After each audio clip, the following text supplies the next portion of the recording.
आवास विरुद्ध रूही 11 KB आवास या दोन संघांसाठी हा सामना म्हणजे डू ऑर डाय सिच्युएशन असेल. तर दोन्ही संघांनी देखील तयार राहायचं आहे. आता जो सामना सुरू आहे त्याच्या इनिंग्स ब्रेकमध्ये आपल्याला पुढील सामन्याच्या नाणेफेकीचा कौल करायचा आहे, याची नोंद घ्या.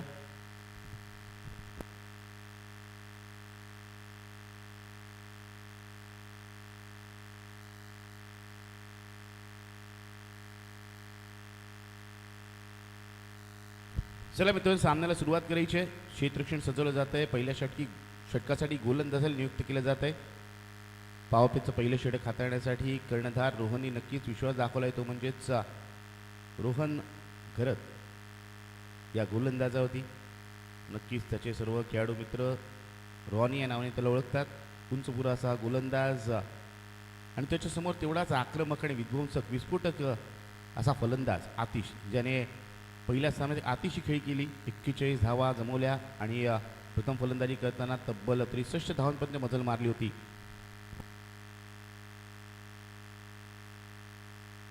या स्पर्धेसाठी आपण पाहिलं तर प्रथम क्रमांकाचं पारितोषिक आहे रोख रक्कम 50,000 रुपये आकर्षक चषक. द्वितीय क्रमांकासाठी पारितोषिक आहे रोख रक्कम 30,000 रुपये आकर्षक चषक. उत्कृष्ट फलंदाज गोलंदाज मालिकावीर विक्रम भोळा, लेग साईडचा जो झेंडा आहे, फ्लॅग आहे, तो जरा पडलेला आहे, तो जरा नीट करायचा आहे.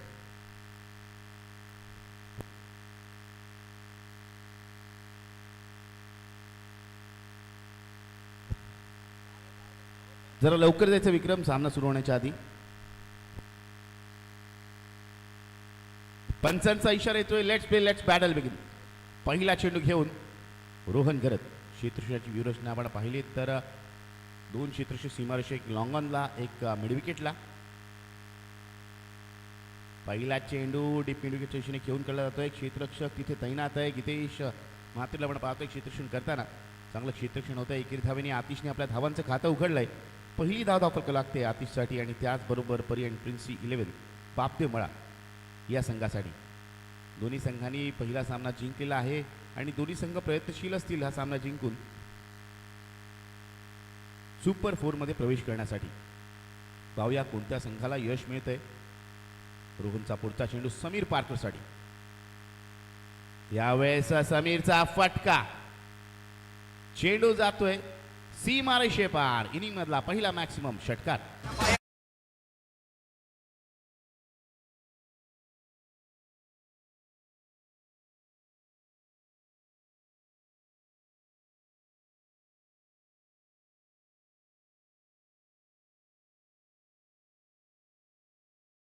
तो म्हणजे फलंदाज समीर पारकरचा. इथे गोलंदाजाला काहीसा विचार करावा लागेल, कारण पावरप्लेचं षटक आहे. फलंदाज नक्कीच या पावरप्लेच्या षटकाला एक मोठं षटक धावसंख्येच्या दृष्टिकोनाने बनवण्याचा प्रयत्न करतील, यात कोणतीच शंका नाही आहे. आणि समीर पारकरला बऱ्याच वेळेला आपण अशा भूमिकेत पाहिलंय, जेव्हा जेव्हा संघाला आवश्यकता असते त्याच्या बॅटमधून आक्रमक फटकेबाजी केली जाते. रोहनला इथे कमबॅक करून दाखवावं लागेल, चांगलं षटक इथे पूर्ण करावं लागेल. यावेळेस मात्र अप्रतिम चेंडू, यॉर्करचा चेंडू, ज्याला सन्मान दिला जातोय. सावध त्या चेंडूला खेळून काढलं जात आहे. सुयोग भगतला पण पाहतोय डावखुऱ्यात. आता श्रीधर फलंदाज, आक्रमक फलंदाज ज्याची म्हणून वर्णी लागते. एक अष्टपैलू खेळाडू. टेनिस क्रिकेटमध्ये आपण पाहिलं तर KB आवाज संघाला बिलॉंग करतो. आज या स्पर्धेमध्ये आवाज प्रीमियर लीग सीझन 2 मध्ये आपण पाहतोय त्रिशा 11 रन संघाकडून खेळतोय. यावेळेस जोरदार फटका, अप्रतिम स्ट्रोक, चेंडू जातोय डीप कव्हर सीमारेषे पार. 4 धावांसाठी.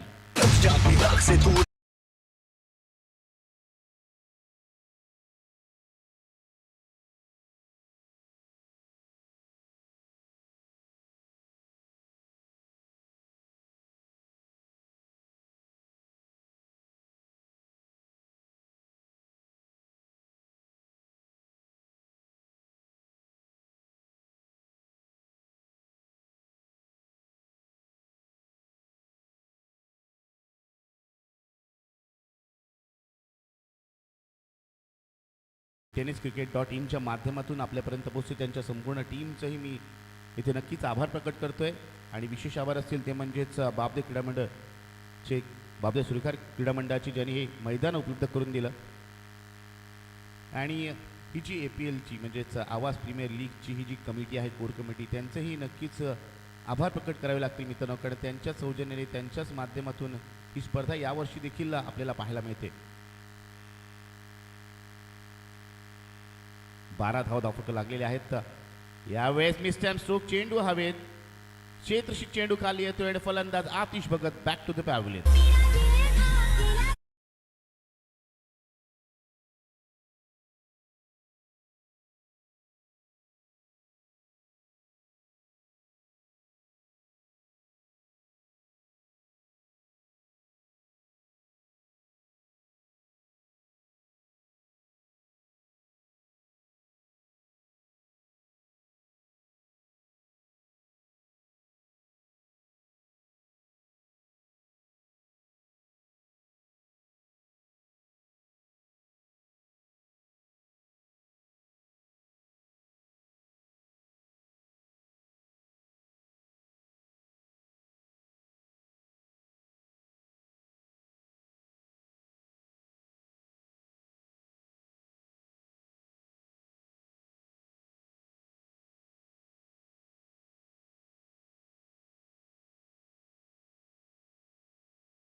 समीर पारकर पुन्हा एकदा स्ट्राईकवर आहे. मागील षटकामध्ये 4 चेंडूचा त्याने खेळ केला आणि ज्यामध्ये 11 वैयक्तिक धावसंख्येवर एक षटकारी चौकारनिशी तो खेळतोय. यावेळेस बॅटची कडा, झेल टिपण्याची संधी, इथे कठीण चान्स, प्रयत्न नक्कीच कर्णधार रोहन यशच्या मागे करतोय. यशस्वी भूमिकेत मात्र त्याला चकवत चेंडू जातोय डिक्लिअर झोनमध्ये. पहिला चेंडू नक्कीच थोडंसं फलंदाजाच्या मनात शंका निर्माण करणारा म्हणेन मी, कारण ज्या पद्धतीत चेंडू टप्पापर्यंत चेंडू उसळी घेतले, थोडीशी फिरकी घेतले, फलंदाजाचा मोठा फटका लगवण्याचा प्रयत्न इथे यशस्वी होत नाहीये. एक धाव नक्कीच मिळेल. धावसंख्या होते ती म्हणजेच 13 धावा. 13 आकडा आपण जर पाहिलात तर क्रिकेटमध्ये नक्कीच अशुभ मानला जातो. यावेळेस लोअर फुल टॉस चेंडूला नक्कीच खेळून काढलंय. लॉंग ऑफला क्षेत्ररक्षक मनीष तैनात आहे. चांगलं क्षेत्ररक्षण होत आहे आणि फेक देखील तितकीच चांगली आहे. मनीष ग्रोला आपण कालच्या दिवशी पाहिलं होतं. ते एक आकर्षक खेळी त्यांनी केली होती 27 धावांची आणि त्याच्या बळावरती आपल्या संघाला एका फायटिंग टोटलपर्यंत तो घेऊन आला होता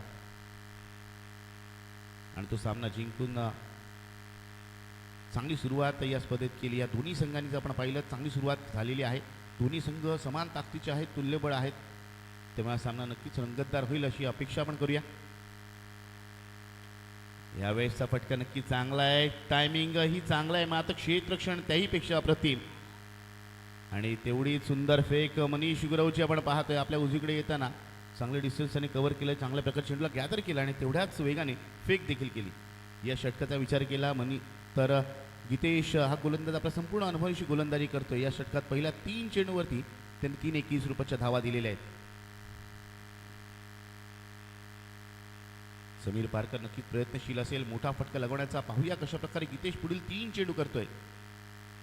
पुन्हा एकदा चांगला चेंडू, या चेंडूवरती 1 धाव मिळेल. संतोषचं चांगलं क्षेत्ररक्षण इथे होत आहे. संतोषला आपण पाहिलं तर मागील सामन्यामध्ये पहिल्याच सामन्यात अंतिम चेंडूवर खेळण्यासाठी तो आला आणि षटका लागला होता. कुठेतरी त्याचा षटकार तो निर्णायक ठरला होता. एक चांगला क्षेत्ररक्षक आणि चांगला फलंदाज म्हणून ज्याची वणी लागते टेनिस क्रिकेटमध्ये. गावदेवी रानपाड संघामध्ये संतोष पाटीलला आपण पाहतोय खेळताना. मिड ऑफच्या क्षेत्रावरती क्षेत्ररक्षण करतोय. क्षेत्ररक्षण वेळोवेळी बदललं जातं. यशच्या मागे यष्टीरक्षक रोहन पाटीलला आपण इथे पाहतोय. यष्टीरक्षकाची भूमिका मित्रांनो नक्कीच खूप महत्त्वपूर्ण असते. सर्वेश आणि समीर ही जोडी पाहूया किती धावांचं योगदान देते, किती धावांचं लक्ष टार्गेट ठेवलं जात आहे. कारण जेव्हा धावा येत नाही त्यावेळेस प्रयत्न नक्कीच केले जातात मोठे फटके लागवण्याचा. एक तर त्यामध्ये यश मिळतं, मोठे फटके लागवले जातात, धावा जमवले जातात, अन्यथा निर्धार चेंडू किंवा विकेट देखील आपल्याला पाहायला मिळतात. यावेळेस चांगला चेंडू, फटकाही चांगला आहे, मात्र एक धाव इथे सुरक्षितरित्या पूर्ण केली जाईल. अमोल राणेला पण पाहतोय या स्पर्धेतील पहिली मेडन ओव्हर ज्याच्या माध्यमातून आली होती. आपल्या षटकात 3 गडी बाद करत त्यांनी निर्धाव षटक केलं होतं. अमोल राणेला पण पाहिलं टेनिस क्रिकेटमध्ये कष्टकरी खेळाडू म्हणून ज्याची वर्णी नेहमीच लागते. जोगेश्वरी माता आवाज संघामध्ये या स्पर्धेच्या माध्यमातून आपण त्याला खेळताना पाहतोय ते म्हणजे त्रिशा 11 रांजणपाडा या संघाकडून. पहिल्या षटकातील येणारा अंतिम चेंडू, दुसऱ्या षटकात येणारा अंतिम चेंडूचा खेळ आपण पाहतोय. पहिल्या षटकात आपण पाहिलं होतं अंतिम चेंडू विकेट आली होती. या षटकात आपण पाहिलं तर पहिल्या 5 चेंडूमध्ये एकेरी स्वरूपाच्या धावा आल्यात. अंतिम चेंडूवरती काय घडणार? अंतिम चेंडूवरती एक धाव तसंच इथं पूर्ण केली जाईल. दुसऱ्या धावेचा इथे प्रयत्न नक्कीच केला जात नाही आहे. हे षटक नक्कीच गोलंदाजाच्या दिशेने झुकणार, कुठेतरी कमबॅक करून देणार षटक म्हणेन मी. पहिल्या षटकात 12 धावा, दुसऱ्या षटकात आल्यात केवळ 6 धावा. याचा अर्थ 2 षटकाखेरीज धावसंख्या 1 गडी बाद 18 धावा. गीतेशने आपल्या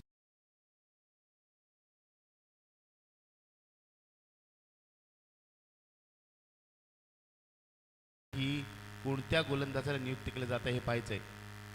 तिथे पहिल्या षटकात समीर पारकरनी एक षटकार एक चौकार लगावला. या षटकात प्रयत्न नक्कीच प्रत्येक चेंडूवरती त्याने केला, मात्र केवळ 1 धावांवरती त्याला समाधान मानावं लागतंय.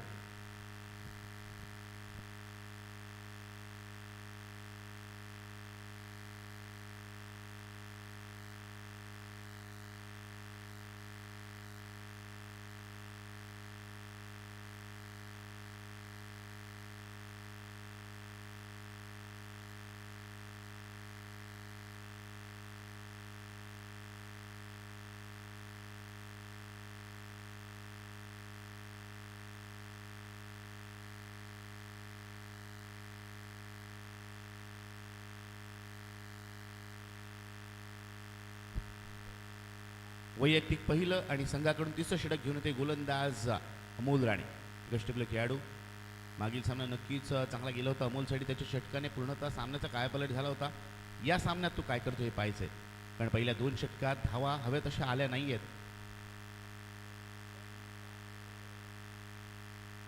इथे मात्र आपण पाहिलं तर थोडासा उशी दिला चेंडू आपण पाहिला, ज्याप्रमाणे एखादा फिरकी गोलंदाज चेंडूवर फ्लाईट देतो, उशी देतो, त्या पद्धतीत टाकले चेंडू. आणि आपल्या गोलंदाजीत चेंडू मिश्रण करताना आपण नेहमीच पाहिलं ते म्हणजेच अमोलला गोलंदाजाच्या गोलंदाजीमध्ये जो मिश्रण असेल बरेचशा पद्धतीचे चेंडू तो टाकू शकतो, तर मात्र फलंदाजाला फलंदाजी करणं तितकंसं सोपं जात नाही. हे बऱ्याच वेळेला आपण पाहिलंय. सर्वेश कवळे स्ट्राईकवर. यावेळेस सर्वेशचा फटका, आक्रमक हिट, चेंडू सीमारेषे पार, षटकार.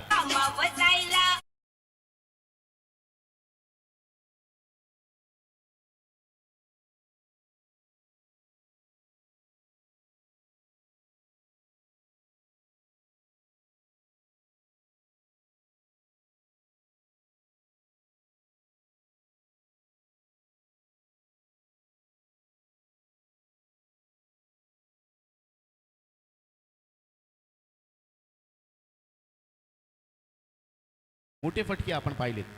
या मैदानाची रचना आपण पाहिलीत. मैदानात वाहणाऱ्या वाऱ्यांचा विचार केला तर नक्कीच फलंदाजांसाठी पोषक असं मैदान आहे. मात्र याच खेळपट्टीवर चांगल्या टप्प्यावरती गोलंदाजी आपण केलीत, आपल्या गोलंदाजीत मिश्रण केलं, आपल्या गतीत मिश्रण केलं, तर मात्र फलंदाजी करताना बऱ्याच वेळेला अडखळताना देखील आपण पाहिलेत. पहिला एक सामना आपण याच स्पर्धेच्या निमित्ताने पाहिला होता, ज्यामध्ये 83 धावा झाल्या होत्या आणि 84 धावांचं आव्हान लिहिले पार देखील केलं गेलं होतं अंतिम चेंडूवर.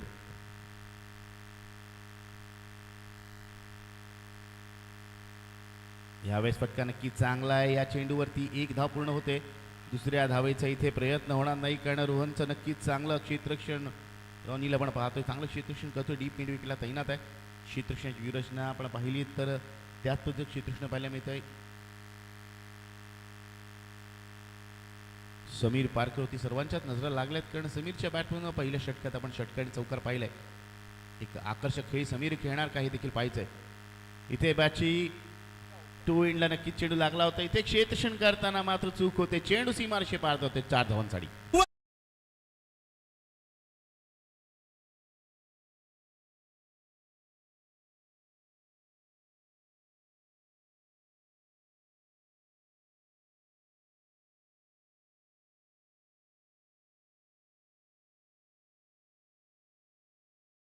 देवाला पण एक तो 30 धावा धावफलक लागलेले आहेत. 4 चेंडू झालेले आहेत. 2 चेंडू येणं बाकी. तिसरं षटक प्रगतीपथावर आपण पाहतोय.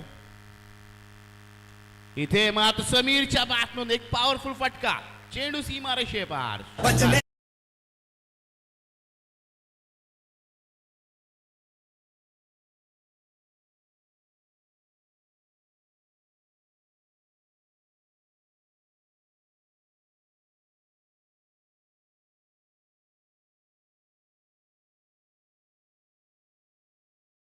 इथं 2 षटकार 1 चौकार आलाय आणि त्यामुळे धावांची गती नक्कीच वाढलेली पण पाहतोय. इथे झेल नक्कीच होऊ शकतो. झेल होणार का? स्वप्नील चेंडू खाली आणि फलंदाज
निश्वास टाकला असेल तर म्हणजे गोलंदाजाने करणं आक्रमक आणि धोकादायक अशा वाटणाऱ्या समीर पारकरला त्यांनी तंबूच्या आशेला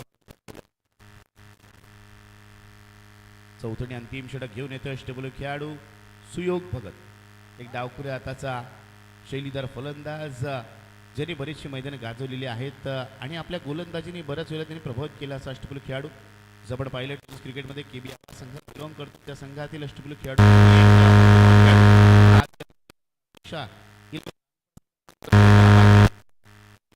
आता मात्र खऱ्या अर्थाने आपल्याला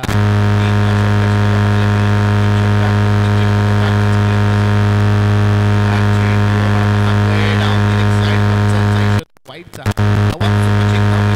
धावसंख्या एकूण होती ती म्हणजे 37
अमित पारकर कर्णधार आणि त्याच्या साथीला आपण पाहतोय. सूरज गवणकर मैदानात उपस्थित झालेले आहेत. त्याचबरोबर आमचे साथी समालोचक उत्तम पाटील सर देखील इथे उपस्थित झाले. त्यांचंही स्वागत आहे.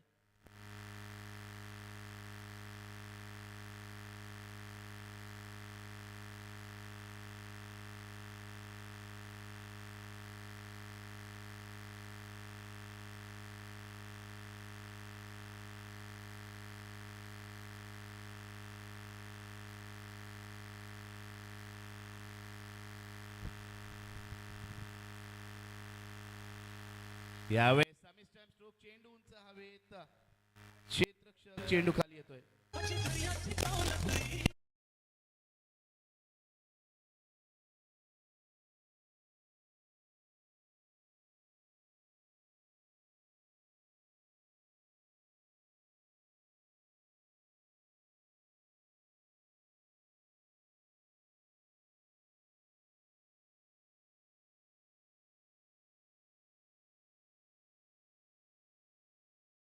हीच या खेळात चांगली बोली लावली गेली आणि संघ मालक स्वप्नील घरत आणि त्याचबरोबर कर्णधार रोहन पाटील नक्कीच आनंदित असतील, कारण ज्या खेळाडूसाठी आपण बोली लावली त्या खेळाडू नक्कीच चांगली कामगिरी करतोय, प्रभावी कामगिरी करतोय. सलग 2 चेंडूती 2 विकेट प्राप्त करून हॅट्रिकच्या उंबरठ्यावर गोलंदाज सुयोग भगतला आपण पाहतोय. सुयोग या स्पर्धेतील पहिली हॅट्रिक संपादन करणार का हे देखील पाहायचं आहे. या स्पर्धेत अर्धशतक आपण पाहिलंय, त्याचबरोबर मेडन ओव्हर पाहिले, हॅट्रिक बॉल घेऊन सुयोग. इथे मात्र अक्षयच्या बॅटून आमच्या समालोचन कक्षाला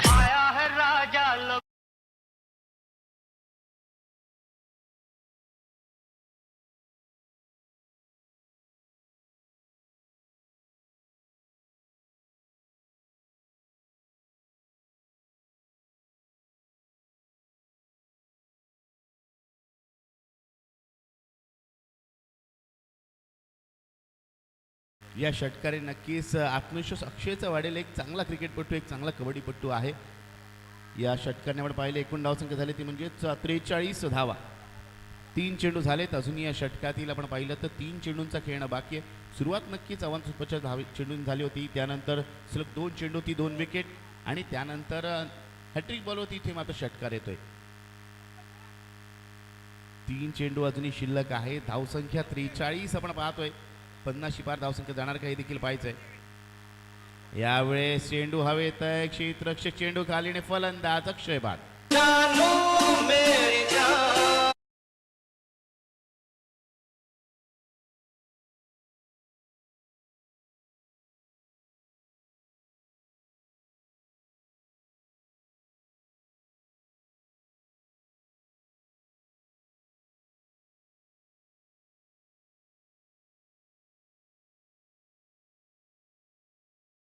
देवा नवीन बॅटर, न्यू बॅटर, नवीन फलंदाज कल्पेशला आपण पाहतोय. बापदेव श्रीकर मळा संघाकडून टेनिस क्रिकेटमध्ये खेळताना या खेळाडूला आपण बराच वेळा पाहिलंय. आणि पुढील सामन्याच्या नाणेफेकीसाठी यायचे दोन्ही कर्णधारांनी, रुही 11 KB आवाज संघाचा कर्णधार आणि त्याचबरोबर एव्हेंजर आवाज संघाचा कर्णधार, दोन्ही संघाच्या कर्णधारांनी तयार राहायचंय. इनिंग्स ब्रेकमध्ये आपल्या नाणेफेकीचा कौल करून घ्यायचा आहे. पुढील सामना एव्हेंजर आवाज विरुद्ध रुही 11 KB आवाज.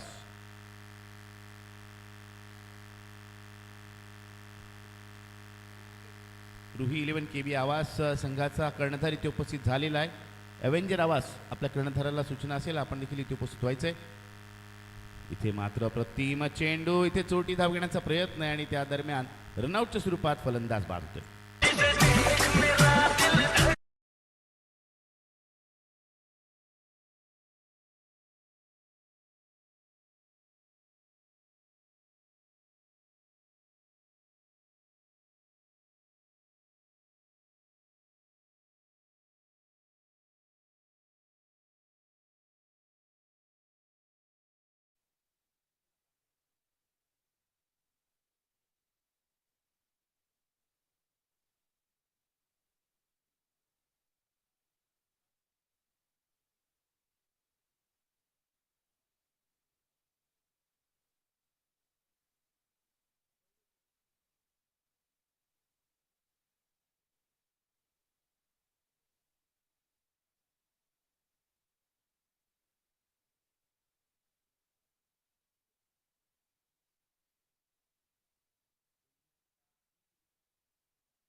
वाईट, तिसरा वाईट या पंच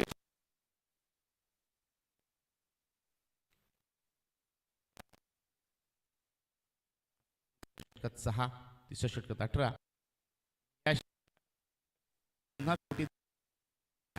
अजून एक फलंदाज रनआउटच्या स्वरूपात.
रोहन भगत देखील इथे उपस्थित आहेत.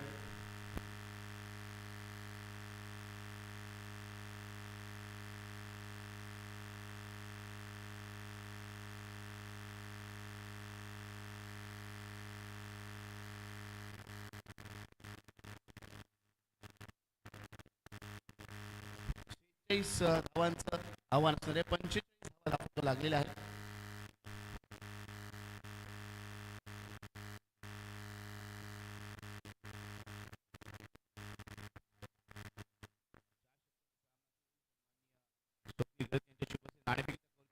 नाणेफेकीचा कौल लागला म्हणजे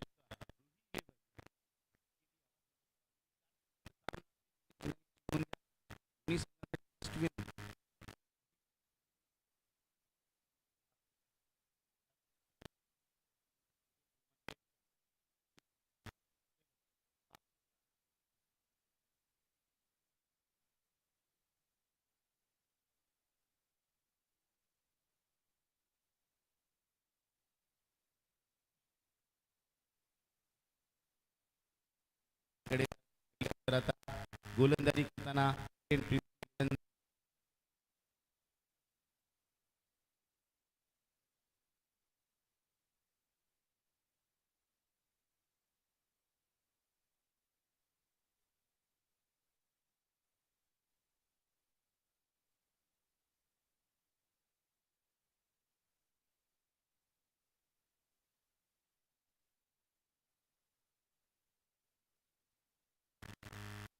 असेल घरत रोहन घरत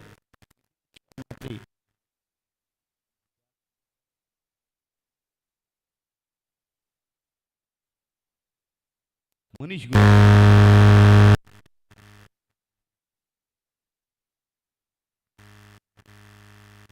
त्यामुळे नक्कीच एक चांगलं बॅटल आपल्याला पाहायला मिळेल. एकीकडे एक चांगला फलंदाजी क्रम आणि दुसरीकडे आपण पाहतोय एक चांगला गोलंदाजी क्रम. धावांचा पाठलाग यशस्वीरित्या होणार का हे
कसे लॉफ्टेड फटकी लगावायचे असतात आणि त्यातच फुलटॉस चेंडू म्हणजे सोनेपी सुहागा म्हणावं लागेल. आणि अमोलसारख्या चांगल्या फलंदाजाला अशा प्रकारचे आपण चेंडू टाकले तर नक्कीच आपल्याला सीमारेषेच्या बाहेरूनच चेंडू आणावे लागतील. मग चौकारकीय षटकार यामध्ये डील करणारा फलंदाज आहे. आता मात्र सर्वेशला कमबॅक करून दाखवावं लागेल, कारण जिथे फलंदाजाला पहिल्या चेंडू चौकारकीय षटकार लगावला जातो त्यावेळेस तो नक्कीच पुढे देखील चांगली फलंदाजी करू शकते. यावेळेस या चेंडूला थोडंसं द्विधा मनस्थित आपण पाहिलं फलंदाजाला. या चेंडूला फ्रंट फुटला जाऊन खेळायचं की बॅक फुटला, त्या दरम्यान जागून खेळण्याचा प्रयत्न, टप्पा पडण्याचा चेंडू काहीसा हळूवारपणे आपण पाहिलं, उशी घेत यश रक्षाच्या हाती गेलाय. निर्धाव चेंडू येतोय. 3 चेंडूचा खेळ झालेला आहे. धावफलक धावसंख्या आपण पाहिली तर 5 ही धावसंख्या आपण पाहतोय.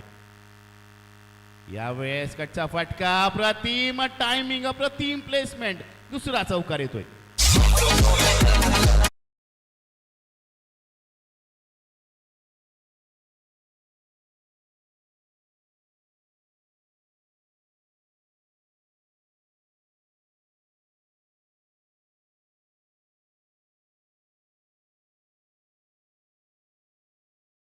आपण पाहिलं तर या षटकात आत्तापर्यंत 2 चौकार आलेत. 3 चेंडूचा सामना करताना 8 या वैयक्तिक धावसंख्येवरती अमोल राणे खेळतो. एक चांगली सुरुवात अमोलची आणि त्याचबरोबर त्रिशा 11 रांजणपाडा संघाची. पॉवरप्लेच्या षटक्यामध्ये आत्तापर्यंत नक्कीच गोलंदाजी देखील चांगली होते, मात्र त्याहीपेक्षा चांगली फलंदाजी आपल्याला पाहायला मिळते. त्यामुळे तिथे धावा येत आहेत त्रिशा 11 रांजणपाडा संघासाठी. यावेळी चांगला चेंडू, फटकाही चांगला आहे, क्षेत्ररक्षणी चांगलं होतं आहे. अनुभवी खेळाडू विश्वनाथ भगतला आपण पाहतोय. पुन्हा एकदा या खेळाडूकडे पाहिल्यानंतर मित्रांनो एक म्हण नक्कीच आपल्याला आठवते, ती म्हणजेच खेळायला वयाची मर्यादा नसते. वय वर्ष 50पेक्षा जास्त असताना देखील ज्या पद्धतीचा खेळाडू आजही क्रिकेट खेळतोय, नक्कीच चांगल्या पद्धतीची गोलंदाजी आपल्या नेहमीच पाहायला मिळेल. हॅट्रिक ही बऱ्याच या खेळाडूच्या नावाला. पुन्हा एकदा वळूया मैदानाकडे. इथे बॅटची कडा आणि फलंदाज Amol Rane back to the pavilion.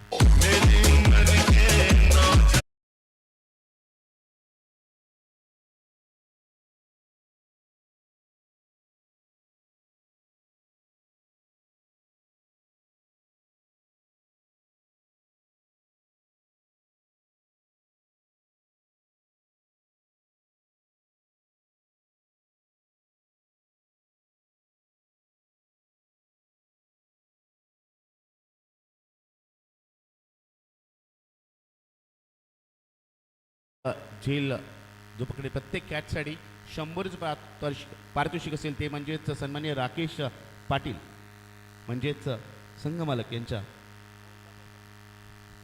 माध्यमातून. त्रिफळाची फलंदाजाला केलं तर तरी 100 पारितोषिक, झेल पकडला तरी 100 पारितोषिक असेल, ते म्हणजे सन्माननीय राकेश पाटील संघमालक टीम ओनर यांच्या माध्यमातून. परी अँड प्रिन्सी 11 बापदे मळा या संघासाठी, कारण त्यांचाच संघ आहे. खेळाडूंना गोलंदाजांना प्रोत्साहित करण्यासाठी प्रत्येक कॅचसाठी 100 आणि प्रत्येक बोल्टसाठी 100चं पारितोषिक असेल. कर्णधार अमित पारकर आपण पाहतोय. गोलंदाजीसाठी तर पहिल्या षटकारी सांगता होते. पहिल्या षटकातली धावसंख्या झाली 1 गडी बाद 9 धावा. आणि आता विजयासाठी आपण विचार केला तर उर्वरित 3 षटकांमध्ये 18 चेंडूमध्ये आवश्यकता आहे ती म्हणजेच 37 धावांची.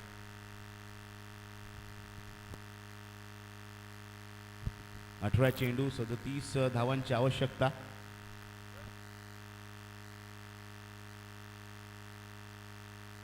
क्षेत्रक्षण आता विखुरला जाईल, कारण पॉवरप्लेचं षटक पूर्ण झालेलं आहे. पॉवरप्लेच्या षटकामध्ये आपण पाहिलं 9 धावा आल्या. विकेटही आपण पाहिली संमिश्र षटकाची सांगता. फलंदाजी दबाव टाकण्यासाठी आपण पाहतोय स्लिपला क्षेत्ररक्षक तैनात ठेवण्यात आलेला आहे. एक पॉईंट, एक कव्हर पॉईंट आणि त्यानंतर एक शॉट मिड विकेट, एक क्षेत्रक्षण आपण पाहतोय 38 सर्कलच्या आतमध्ये. तर 38 सर्कलच्या बाहेर आपण पाहिलं तर लॉंग ऑफ, एक फाईन लॉंग ऑन, त्यानंतर लॉंग ऑन आणि मिड विकेट.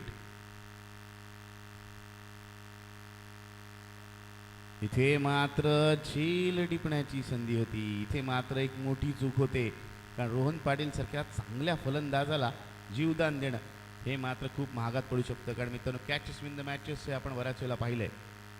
एखाद्या आक्रमक फलंदाजाला लाभले जीवदान हे आपल्या खूपच महागात पडू शकतं. यावेळेस रोहनच्या बाटन आलेला एक आक्रमक तडाखेबंद फटका, चेंडू मिड विकेट सीमारेषे पार.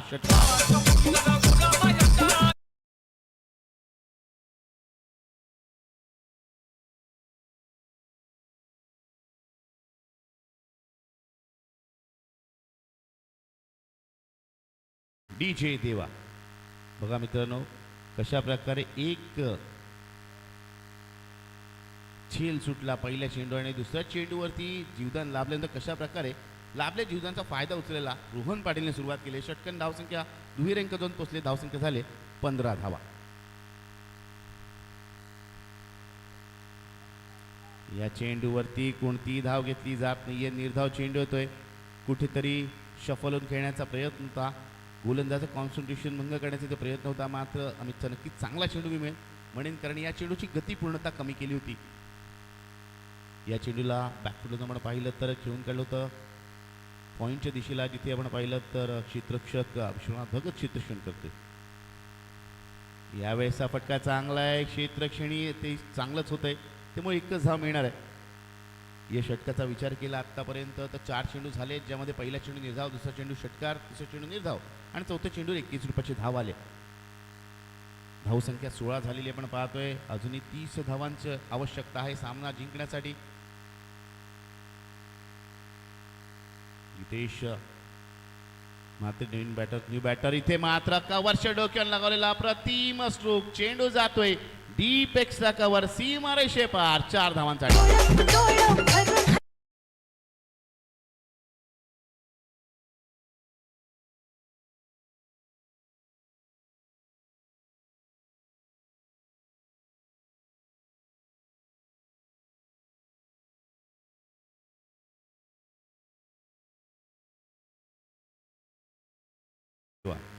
बऱ्याच वेळेला चांगले फलंदाजांचं जे वृत्ती असते ती मित्रांनो अशी असते की एखाद्या मेन बॉलरला फ्रंटलाईन गोलंदाजाला टार्गेट करायचं.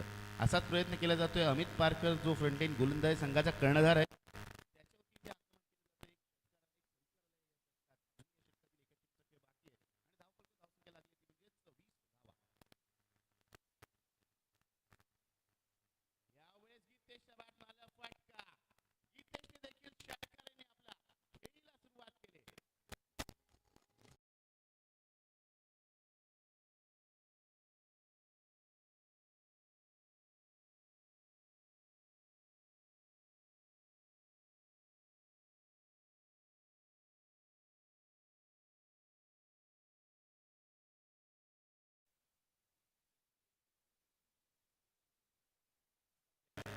एकूण 26 धावा झालेल्या आहेत धावफलकावर. जिथे 46 धावांचा पाठलाग करायचा आहे.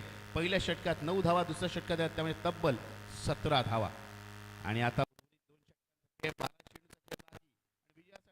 विजयासाठी 20 धावांची. 12 चेंडू आणि 20 धावांची आवश्यकता. षटकार आहे.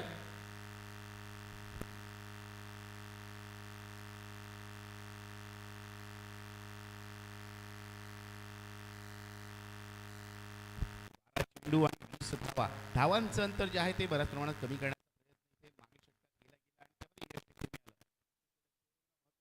प्रयत्न गोलंदाज सूरज गवणकर.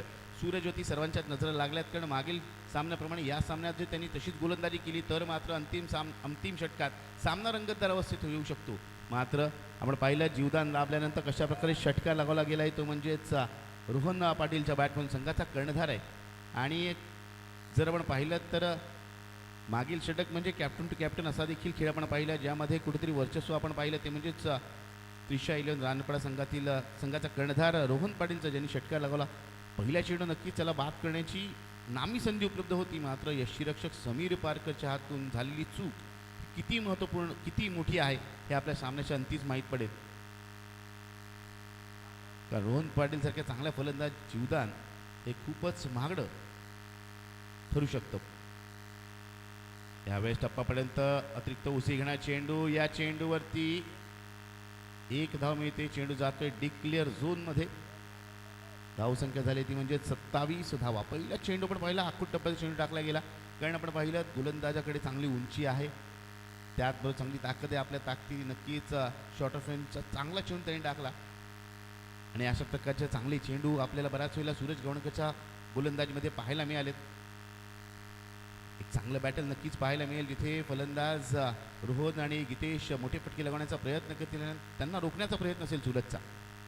इथे मात्र रोहन पाटीलच्या बॅटनं आला फटका. चेंडू हवेत आणि चेंडू जातोय सीमारेषे पार. षटकार.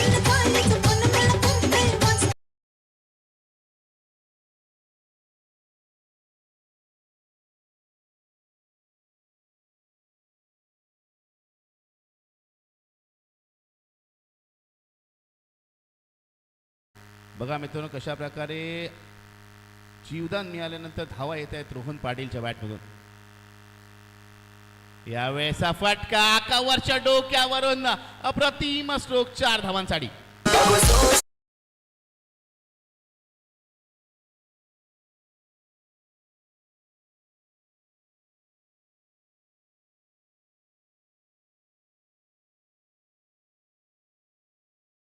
षटकात देखील धावांची संख्या नक्कीच वाढलेली आपण पाहतोय. धावांचा ओघ वाढलेला आहे कारण पहिल्या चेंडूवर एकेरी धाव, दुसऱ्या चेंडू षटकार, दुसऱ्या चेंडूवर चौकार.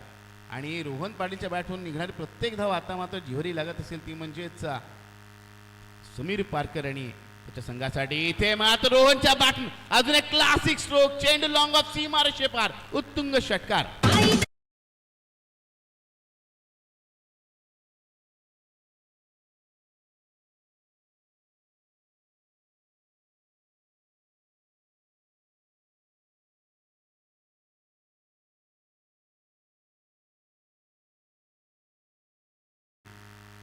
खऱ्या अर्थाने आता पाहिलं 44 धावा झाली, 43 धावा झाल्यात. 3 धावांची आवश्यकता आहे आणि चेंडूंची संख्या ती म्हणजे 8. या षटकातील 2 चेंडूंचा खेळ बाकी आहे. खऱ्या अर्थाने म्हणावं लागेल रोहन पाटील हा खेळाडू प्रतिस्पर्धी संघासाठी आता मात्र झेल सोडल्यानंतर कर्दनकाळ ठरतोय. यावेळेचा फटका नक्की चांगला, इथे विजयी फटका येणार का? निश्चितच विनिंग स्ट्रोक येतोय, विजयी चौकार रोहन पाटील.